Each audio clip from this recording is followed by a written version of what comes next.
पाक महीने में आपका खैर मकदम और मुबारकबाद पेश करता हूँ कि आज माह रमज़ान का आखिरी दिन है और अल्लाह ने चाहा तो इंशाअल्लाह कल ईद उल फित्र की भी नमाज होगी। और चूँकि आप दीन के रहबर लोग हैं और तमाम लोगों को आप लोग जो पैगाम देते हैं, जो खिताब करते हैं, मुसलमान उसी तरीके से उसको फॉलो करता है।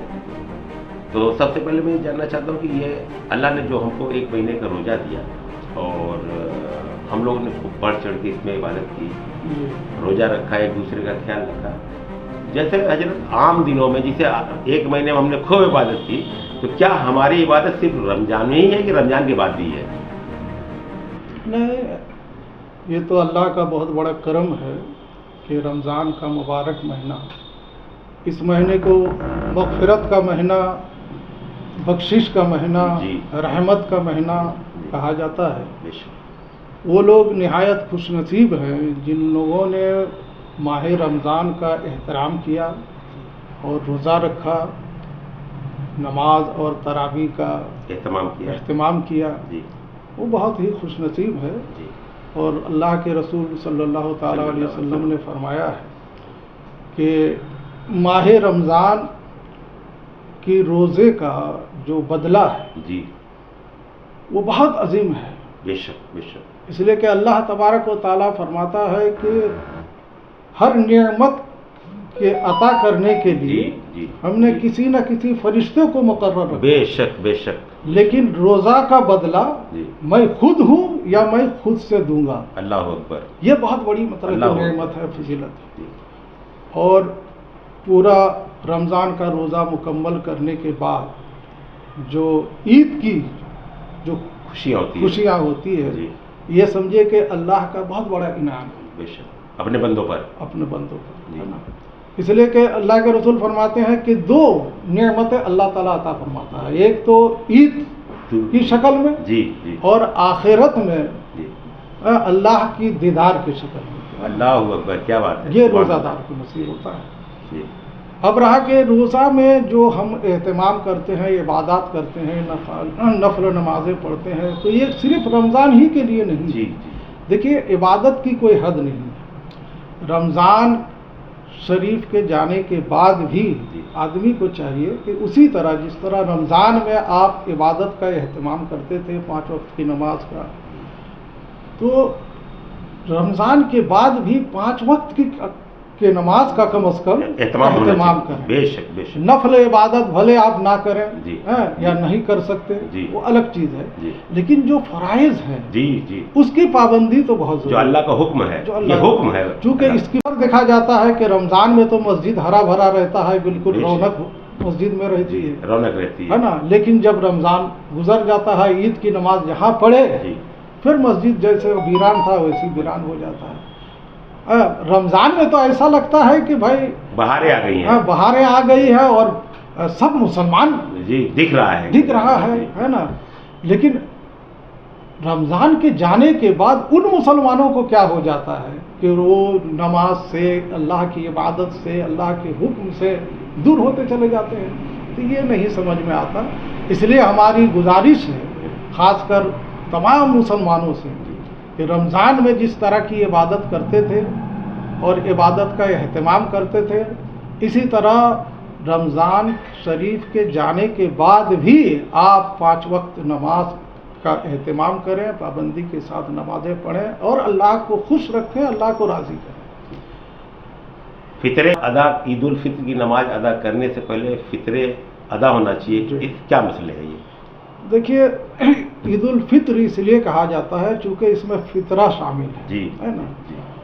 तो अल्लाह के रसूल सल्लल्लाहु ताला अलैहि वसल्लम ने फितरा के सिलसिले में फरमाया है कि ये एक तरह से रोज़ा का सदका है। बेशक, रोजे का सदका है जी, जिसमें का नहीं, रोजे का सदका है। तो चूँकि रोज़े में जो कमियां बेशियां होती हैं, अच्छा है ना, इसलिए कि जिस तरह रोज़ा रखने का हमें हुक्म है, कहाँ हम उसकी पाबंदी कर पाते हैं। भाई खाली भूखा रहने से तो रोज़ा नहीं है जी। आँख का भी रोज़ा होता है, हाथ का भी होता है, ज़बान का भी होता है, पैर का भी होता है। तो कहाँ इसी को तकवा कहते हैं।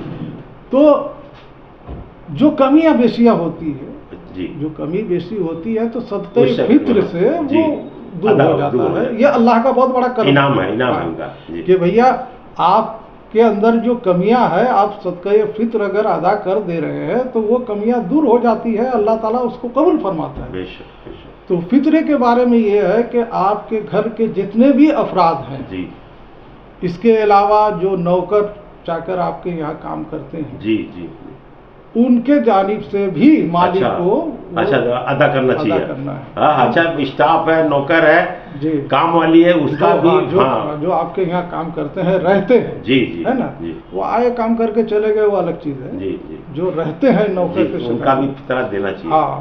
تو فطرے کا شکل کیا ہے, ذرا سا ہمارے سامعین کو بتائیے.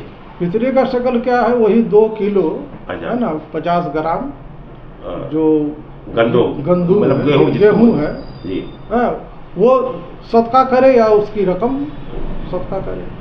اسی کا مطلب اگر 2 کلو گیہوں ہے تو مان لیا کہ 2 کلو 50 گرام کا 2 کلو 45 گرام ہوتا ہے, اس کو عموماً 50 گرام مانا جاتا ہے. 500 گرام ہے نا.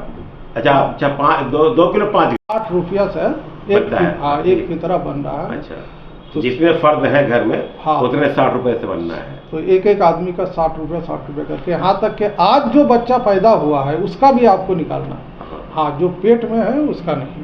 تو حضرت اور یہ عید کی نماز پڑھنے سے پہلے یعنی عیدگاہ جانے سے پہلے آپ صدقہ فطر ادا کریں.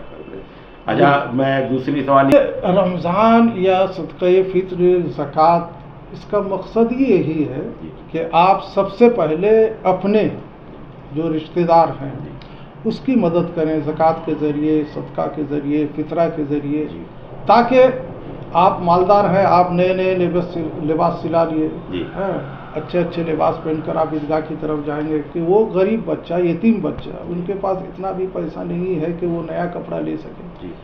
تو اسلام میں جو زکوٰۃ کا جو تصور ہے, صدقہ کا جو تصور ہے, صدقہ فطر کا جو تصور وہ اس لیے ہے, اس لیے کہا گیا ہے کہ عید سے کم از کم 10-12 دن پہلے ہے نا آپ زکوٰۃ کا پیسہ یا صدقہ کا پیسہ غریبوں یتیموں کو دے دیجیے, استعمال میں آ جائے, تاکہ وہ استعمال میں آ جائے. اب اگر عید کے دن دیں گے تو وہ کیا کر سکتے. بہت بڑی میسج آپ نے دیا, یہ بہت بڑی بات ہے کہ اگر آپ اس کو 1 ہفتہ 10 دن پہلے وہ ادا کر دیں, تاکہ اگر وہ چاہے بھائی اتنا پیسہ اکٹھا ہو گیا ان کے پاس کہ جا کے وہ بھی بازار سے نیا کپڑا خرید کے لے آئے, اپنے بچوں کو خود پہنے, اپنے بچوں کو بھی پہنائے, تاکہ اور لوگ جیسے نئے کپڑے اور لباس پہن کر عیدگاہ کی طرف جا رہا ہے تو وہ یتیم بچہ بھی نیا کپڑا نیا لباس پہن کے جائے. میں خود ہی بتا دیتا ہوں, ہے نا, میں محمد رجب علی حبیبی مدرسہ مدینۃ العلم پرخان پور بھدوہی کا پرنسپل ہوں. اور عید چونکہ کل عید کا دن ہے, میں تمام دیش واسیوں کو, خاص کر اہل بھدوہی کو اور اپنے احباب و اقارب کو دل کی گہرائی سے عید کی مبارکباد پیش کرتا ہوں. اور ساتھ ہی ہمارے ہندو بھائیوں کا نوراتر بھی چل رہا ہے, ان کو بھی مبارکباد دیتا ہوں. بہت بہت شکریہ.